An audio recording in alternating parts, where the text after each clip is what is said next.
방금 우리가 읽은 이 말씀은 사무엘 상하의 가장 핵심이 되고 주제가 되는 말씀입니다.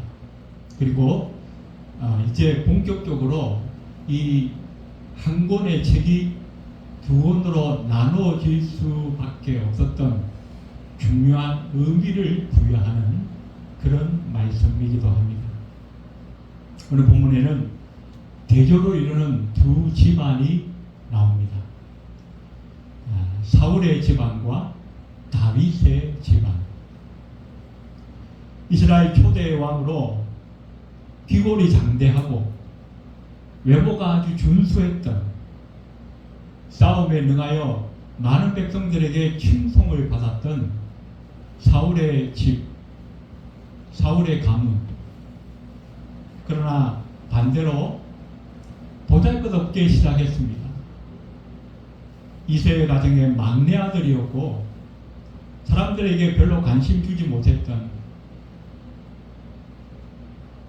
그리고 사울의 왕의 미움을 받아서 15년 동안이나 도망자의 삶을 살았던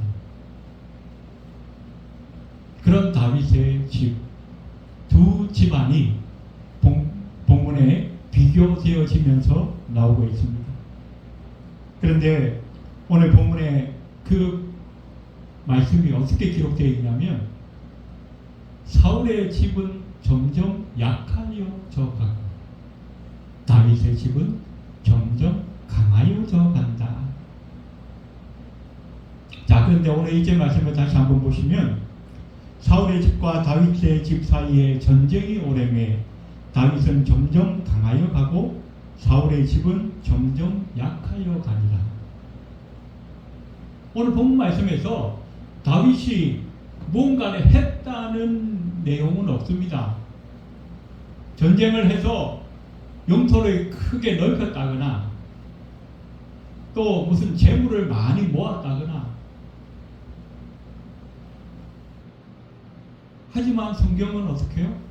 다윗의 집이 점점 강하여 갔다라고 말씀하고 있다는 것입니다.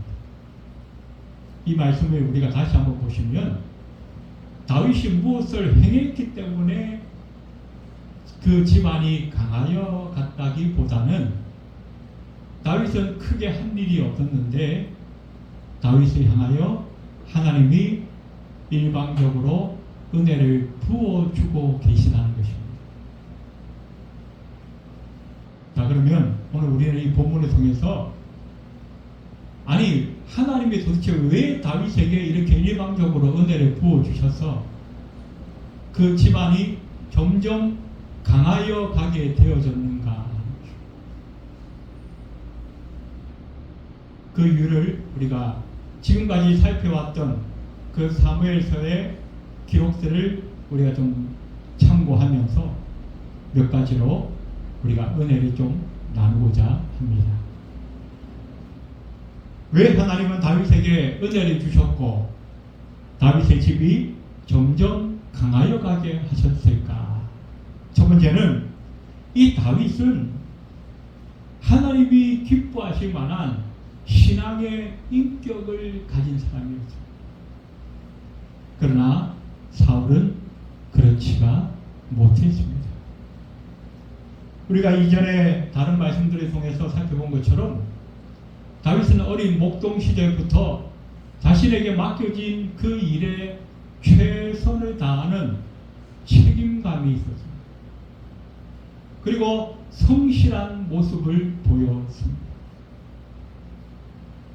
그런데 우리가 이미 살펴보았던 그 책임감, 그 성실함과 못지않게 성경은 하나님께서 이 다윗을 축복할 수밖에 없는, 은혜를 부어줄 수밖에 없는 중요한 그 성품에 대해서 말씀하고 있는데, 그 성품이 뭐냐면 바로 주변 사람들에 대한 사랑과 포용성이라는 것입니다. 쉽게 말하면 이 다윗은 그 주변 사람들을 정말 사랑했어요. 사람을 잘 사랑하는 사람, 사람을 정말로 진정성 있게 사랑할 줄 아는 사람, 그 사람이 바로 다윗이었다는 것입니다. 다윗은 아무런 잘못도 없이 사울의 미움을 받아서 인생의 그 황금기, 그 청소년 시절과 그 청년 시절을 송두리째 도망자의 신세로 살았습니다. 하지만 한 번도 우리가 성경에 보면 사울을 향해서 그 미움의 감정을 드러내거나 뭐 욕을 한다거나 저주를 한다거나 그런 모습이 한 번도 보이지 않았어요. 오히려 어떻게 해요? 우리가 살펴본 것처럼 사울을 2번이나 죽일 기회가 있었음에도 불구하고 번번이 살려주었어요. 왜? 하나님이 기뻐하시는 일이 아니라고 생각했기 때문에.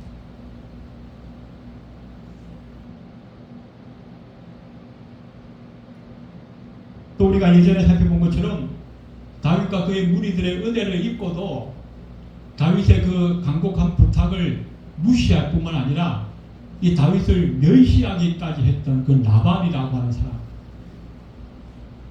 당장 쳐 죽여도 속이 풀리지 않을 것 같은 그런 사람이지만 그 아내 아비가일의 진정성 있는 그 호소를 들으면서 다윗은 시원하게 용서해 줬어요. 문제 삼지 않았어요. 그래서 이 다윗은 자기 주변에 있는 그 친한 사람들뿐만 아니라 때로는 자기와 불화를 겪고 때로는 대적의 관계에 있는 그런 사람들까지라도 사랑하고 포용할 줄 아는 정말 멋진 인품을 가졌다는 것입니다. 다윗은 이후에 왕이 된 이후에도 그의 아들 압살롬이 반란을 일으켜 도망에 가게 됩니다. 그런데 사울의 친척이 되었던 시므이라고 하는 사람이 나옵니다. 시므이가 나와서 다윗을 막 조롱합니다. 비웃었어요. 그때 옆에 자기 군대 장관들도 있었고 그 적지 않은 그 군사들이 같이 있었는데 그 시므이를 당장 쳐 죽일 수 있음에도 불구하고 용서해 주었어요. 하나님이 하시는 일인 것 같다. 내가 깨달으라고, 내가 좀 조심하라고, 내가 좀 회개하라고 하나님이 하시는 일인 것 같다. 그러면서 용서해 줬어요. 나중에 어떻게 해요? 이 다윗의 군대가 그 압살롬 군대를 완전히 진압하고 다시 왕궁으로 돌아옵니다. 그때 이 시므이가 큰이 났죠. 자기가 이 다윗이 도망갈 때 비웃고 조롱했으니까 이제 다윗이 돌아오면 자기는 꼼짝없이 죽은 거예요. 그래 제 발로 나가서 다윗 앞에 가서 용서를 구합니다. 제발 나를 살려주시오. 그랬더니 그때는 또 다윗이 속도 없이 그냥 용서해 주었어요. 이렇게 다윗은 어떻게 해요? 주변 사람을 정말 사랑할 줄 아는 사람, 용서할 줄 아는 사람, 넓은 포용성과 관용을 가진 사람이에요. 빌립보 4장 3절에 보니까 너희 관용을 모든 사람에게 알게 하라. 우리 예수님도 산상수훈에서 뭐라고 했습니까? 너희 원수를 사랑하며 너희를 핍박하는 자를 위하여 기도하라. 그런데 다윗이 어떻게 해요? 꼭 그 말씀 그대로 살았던 사람. 용서하고 원수를 위해서 기도할 줄 아는 사람, 포용할 줄 알고 관용할 줄 아는 사람, 그 다윗이었기에 하나님께서 이 다윗에게 풍성한 은혜를 부으셨고 그의 집이 점점 강하여 갔다라고 성경은 말씀하고 있다는 것입니다. 이전에 제가 다른 성경에서 한번 다른 설교에서 한번 말씀을 드렸는데 유대인 철학자의 그 마르틴 부버라고 하는 사람이 책을 하나 썼어요. 그 책이 아주 전 세계적으로 베스트셀러가 되었습니다. 나와 너 그리고 그것이라고 하는 책입니다. 우리의 인간관계는 나와 너가 되어야 합니다. 나와 너는 어떻게 해요? 두 사람이 서로의 인격체로 만난다는 것입니다. 그런데 나와 너 사이에 그 아름다운 관계가 깨어지기 시작할 때가 있어요. 왜 깨어지느냐? 내가 너를 어떠한 목적과 수단으로 생각하고 만날 때, 나의 목적을 이루기 위한 수단으로 생각하고 너를 만나게 되면 그 너가 아니라 그것이 되어진다는 것입니다. 근데 우리 인간관계는 너무 그런 관계들이 많아요. 내가 출세하기 위해서, 내가 성공하기 위해서, 내가 어떤 유익을 얻기 위해서 우리 주변 사람들을 이용해 먹고자 하는 그런 욕심으로 우리가 인간관계를 이루어가고 있지는 않은지 우리는 한번 돌아볼 필요가 있다는 것입니다. 그렇게 되면 어떻게 해요? 우리는 주변 사람들을 용서할 수가 없어요. 우리 주변 사람들을 제대로 사랑할 수가 없어요. 다윗처럼 포용하고 관용하는 삶을 살아갈 수가 없다는 것입니다. 오히려 어떻게 해요? 사울처럼 주변 사람들을 못 살게 굴거나 주변 사람들을 힘들게 만들거나 괴롭게 만들 수밖에 없는 그런 잘못된 삶을 살아갈 수밖에 없고 결국 하나님의 은혜를 받을 수 없는 상태로 떨어질 수밖에 없다는 것을 우리는 기억해야 합니다. 오늘 다윗처럼 오늘 예배하는 저와 여러분도 우리 주변 사람들을 늘 포용하고 관용하고 사랑하면서 하나님께서 이 세상에 우리를 보내신 선하신 목적을 온전히 이루며 살아갈 수 있는, 그래서 하나님의 은혜를 함께 누리고 점점 강하여 갈 수 있는 저와 여러분이 다 되시기를 주의 이름으로 축원드립니다. 두 번째, 오늘 다윗의 집이 어떻게 점점 강하여 갈 수 있었는가? 두 번째는 이 다윗은 늘 겸손함을 잊지 않았다는 것입니다.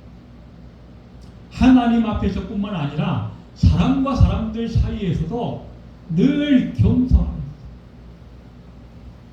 그러나 사울은 그렇지 못하였습니다. 다윗은 목동 시절이나 왕이 된 이후에나 그 겸손함이 변하지 않았어요. 다윗이 골리앗을 물리치고 승승장구하기 시작합니다. 온 이스라엘 백성들에게 칭송을 듣는 그런 영웅이 되었습니다. 그래서 사울이 어떻게 해요? 군대 장관을 시킵니다. 그리고 나중에는 또 좀 있다가 어떻게 해요? 자기 딸 미갈을 주어서 왕의 사위를 삼겠다고 합니다. 그때 다윗이 뭐라 그랬습니까?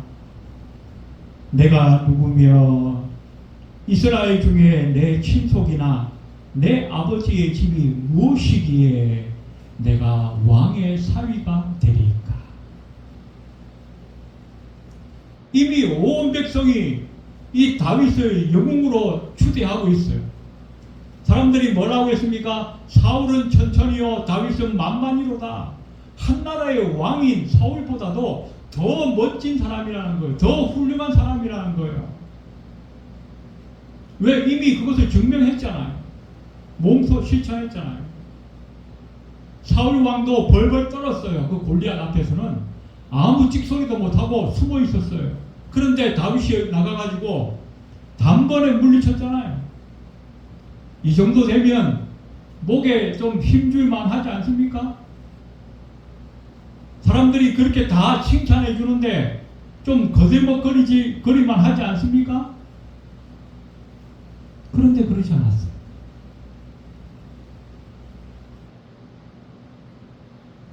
다윗은 나중에 왕이 된 이후에도 자기는 백향목 궁전에 사는데 하나님의 법궤가 초라한 곳에 있는 것이 너무나 가슴 아팠어요. 그래서 하나님의 성전을 짓기를 원했습니다. 그런데 어떻게 해요? 너는 전쟁을 많이 했어. 피를 많이 흘렸으니까 네 아들 솔로몬에게 내가 그 영광을 주겠다. 하나님의 성전을 짓는 영광을 주겠다. 자기에게 준다는 것도 아니고 자기 아들에게 준다는데도 다윗은 너무나 기뻤어요. 그래서 주 여호와여 나는 누구오며 내 집은 무엇이간데 나로 이렇게 이르게 하셨나이까. 너무나 기쁘고 즐거웠어. 왜 그래? 하나님 앞에서 자신이 겸손할 줄 알았다는 것이죠. 그래서 나중에 이 왕이 되고 난 다음에 블레셋에 빼앗겼던 그 법궤 다시 찾아오잖아요. 그때 이 다윗이 너무나 기뻐서 온 동네 사람들 다 모였는데 그 앞에서 왕이 헐레벌레 춤을 췄어요. 춤을 얼마나 신나게 추었던지 옷이 다 벗겨져서 속살이 보였다. 그랬더니 그 미갈이 비웃었잖아요. 그때 다윗이 뭐라고 했습니까? 내가 여호와 앞에서 행하였노라. 하나님의 법궤가 다시 자기의 왕궁으로 돌아오는데 어찌 기쁘지 않을 수가 있습니까? 어찌 신나지 않을 수가 있습니까? 그래서 예전 사울 같았으면 자기의 체면도 생각하고 자기의 어떤 얼굴도 생각하고 아마 근엄하게 아마 그렇게 했었는지도 모르겠지만 다윗은 그런 게 필요 없었어요. 얼마나 기쁘고 즐거운데 내가 뭐 왕이면 대수냐? 백성들과 함께 춤을 추고 함께 노래를 불렀어요. 왜 그렇습니까? 겸손한 마음이 있었어요. 하나님 앞에서나 사람들 앞에서나 그 겸손함을 잃어버리지 아니하였다는 것이죠. 결정적으로 우리가 이 다윗의 겸손함을 어디서 봅니까? 다윗도 인간인지라 실수하기도 하고 죄짓기도 했습니다. 바세바를 그죠? 강간했어요. 그리고 한동안 모른 채 지나가 버렸어요. 그냥 자기가 죄지었는지도 모르고 그냥 지나간 거예요. 그러나 어떻게 해요? 하나님이 가만 계시지 않는 거죠. 나단 선지자를 보내서 네가 그 나쁜 놈이다. 여러분, 사무엘 선지자가 다윗에게 이렇게 얘기했다면 어떨까요? 다윗이 그렇군요. 내가 잘못했군요. 아마 그렇게 했을 거예요. 그런데 이 나단 선지자는요, 나이도 젊고 아직 알려지지도 않은 무명의 선지자예요. 사무엘에 비하면 사실 비교도 안 되는 그런 선지자. 그런데 그런 선지자가 하나님의 말씀을 가지고 와서 경고하고 다윗의 그 죄를 책망했을 때에 다윗은 그 자리에 바짝 엎드렸어요. 마치 하나님이 지금 자기 눈앞에 있는 것처럼 그 자리에 완전히 엎드렸어요. 그리고 아이고 하나님, 내가 죽을 죄를 지었습니다. 하나님, 내가 범죄하였습니다. 내가 회개하겠습니다. 그러면서 시편을 지었어요. 그 시편 중에 보니까 뭐라고 했냐면 주 여호와여 내가 눈물로 내 침상을 띄우나이다. 눈물을 얼마나 흘리면 침상을 띄울 수 있을까요? 불가능한 일이죠. 그렇지만 다윗이 어떻게 해요? 그만큼 처절하게 회개했다. 누구의 얘기를 듣고요? 하나님이 보내신 그 무명의 나단 선지자의 책망 앞에서도 이 다윗은 겸손하게 자기의 죄를 회개할 줄 아는 사람이었다. 하지만 사울은 달랐습니다. 사울은 처음에는 겸손했어요. 그러나 왕이 되고 나서 어떻게 해요? 완전 교만해져. 그래서 그 당시 최고의 선지자였던 사무엘의 책망을 2번이나 듣고도 회개할 줄 몰랐어요. 주변 사람들 자기의 목적을 이루기 위한 수단으로 생각했기 때문에 어떻게 해요?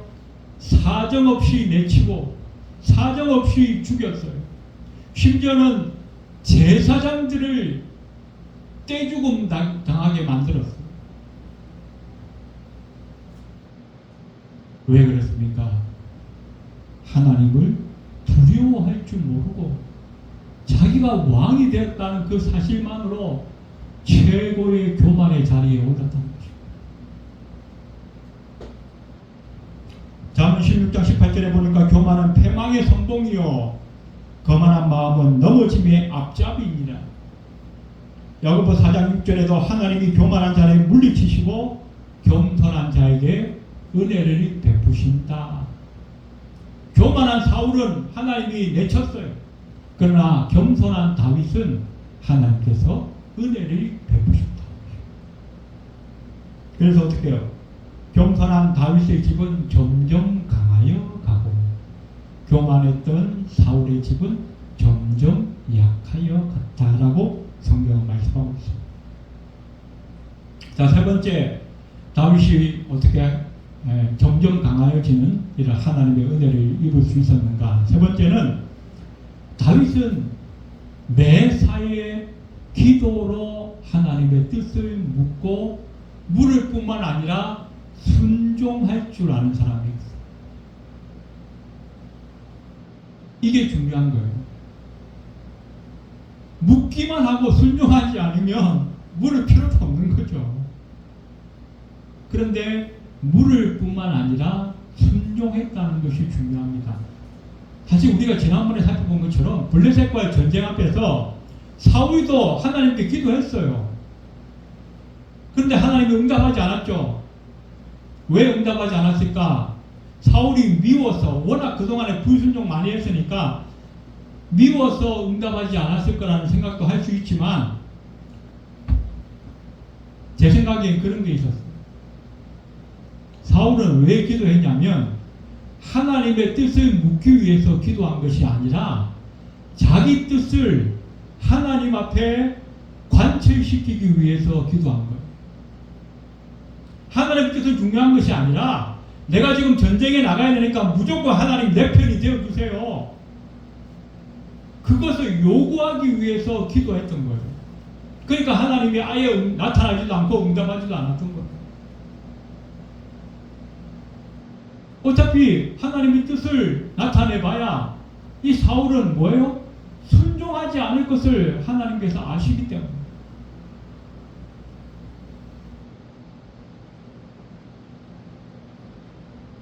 다윗은 어떻게 해요? 우리가 살펴본 것처럼 초창기에는 거짓말도 하고 또 사람을 의지하기도 하고 이래저래 뭐 경거망동도 하고 했죠. 아기스에게 도망갔다가 다시 또 도망쳐 나오기도 하고. 그러나 우리가 살펴본 것처럼 아둘람 굴에서 하나님께 다시 기도하면서 하나님과의 관계를 회복했습니다. 그리고 다윗은 많이 달라지기 시작합니다. 그래서 어떻게 해요? 아말렉이 쳐들어와서 자기 가족들을 다 침탈해 갔는데 그때도 어떻게 해요?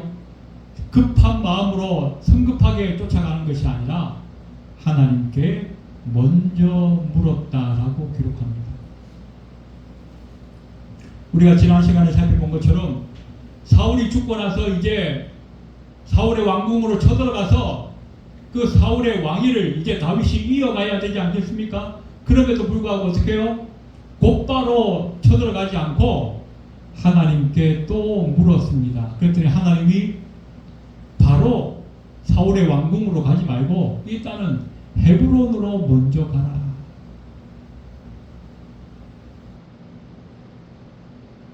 아니, 다윗이 15년 동안이나 개고생했는데 고작 유다의 왕이 되려고, 유다 한 지파의 왕이 되려고 그 고생했습니까? 아니죠. 이미 15년 전에 다윗은 하나님으로부터 직접 선택을 받았고 대선지자 사무엘 선지자가 직접 와서 기름 부어 왕으로 세웠어요. 그것은 뭡니까? 온 이스라엘의 왕이 되는 거예요. 그런데 다윗의 계획과 다윗의 기대와는 전혀 다른 하나님이 응답하시기를 헤브론으로 가라. 그런데 그들이 어떻게 해요? 다윗은 기도했을 뿐만 아니라 하나님의 뜻에 순종하였다라고 성경은 말씀하고 있습니다. 자기 기대와 달랐음에도 불구하고 자기의 뜻과 달랐음에도 불구하고 하나님의 뜻 앞에서 다윗은 순종하였다는 것입니다.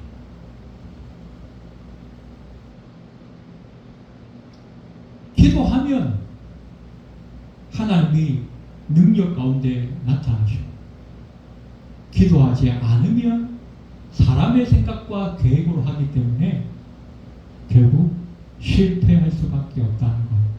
그것은 다윗뿐만 아니라 성경에 나와 있는 모든 인물들이 우리에게 공통적으로 주는 교훈이라는 것입니다. 기도하고 순종할 때는 홍해를 가르고 반석을 깨뜨려서 물이 나게 하고 수많은 이스라엘 백성들을 먹이고 입히고 또 친히 하나님과 대면하여 십계명을 받기도 했던 그 모세. 그러나 이 모세가 젊은 시절에는 기도하지 않았어요. 왕자의 신분으로 자기의 백성을 위해서 뭔가 한번 해보려고 나갔다가 어떻게 해요? 기도하지 않고 나갔다가 사람을 쳐 죽이고 미디안으로 도망가는 신세가 됩니다. 역시 기도하고 순종할 때는 요단강을 가르고 당대 최고의 난공불락이었던 여리고성을 무너뜨렸던 여호수아도 기도하지 않으니까 어떻게 해요? 그 아이성에서 무참한 참패를 당하고 있다. 지난 시간에 말씀드렸던 그 슈퍼파워를 자랑했던 그 삼손, 기도하지 않고 힘을 남용하다가 어떻게 해요? 머리카락을 달리우고 두 눈을 뽑히우고 소가 모는 연자맷돌을 돌리다가 마지막으로 하나님 앞에 회개하며 기도했던 그 기도를 하나님이 응답하셔서 그가 살아있을 때 죽였던 그 블레셋 사람들보다도 훨씬 더 많은 사람들을 진멸하면서 장렬하게 전사하는 삼손의 모습을 우리는 성경을 통해서 보게 됩니다. 이렇게 다윗은 어떻게 해요? 겸손했고 사람을 사랑할 줄 알고 용서할 줄 알고 무엇보다 하나님께 기도하고 순종할 줄 알았더니 하나님이 함께 하셨어요. 사무엘하 5장 10절에 만군의 하나님 여호와께서 함께 하시니 다윗이 점점 강성하여 가니라. 우리가 강성해지는 비결이 뭡니까? 우리가 힘을 기르는 것입니까? 공부를 많이 하고 돈을 많이 모으는 것입니까? 출세하고 권세를 얻는 것입니까? 아닙니다. 성경은 뭐라고 합니까? 하나님이 함께 하시면 우리가 강성하여진다라고 합니다. 그럼 어떻게 해요? 하나님이 우리와 함께 하시려면 어떻게 해야 합니까? 우리가 하나님과 함께 하도록 나아가야 한다는 것입니다.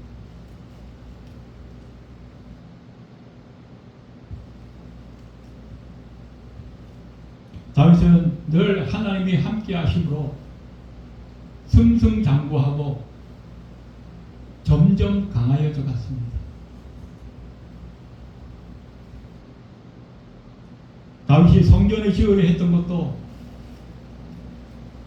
또 빼앗긴 법궤가 다시 돌아올 때 그렇게 기뻐하고 즐거워했던 것도 무엇 때문입니까? 이제 내가 좀 더 하나님과 함께 할 수 있겠구나. 하나님과 함께 위해서 부단한 노력을 했던 다윗. 그것이 최고의 소원이었고 최고의 기도 제목이었던 다윗. 그렇기 때문에 결국 하나님이 다윗과 함께 하심으로 그와 그의 집이 점점 강하여져 갔다라고 성경은 말씀하고 있습니다. 오늘 예배하는 저와 여러분에게도 이런 은혜가 있기를 원합니다.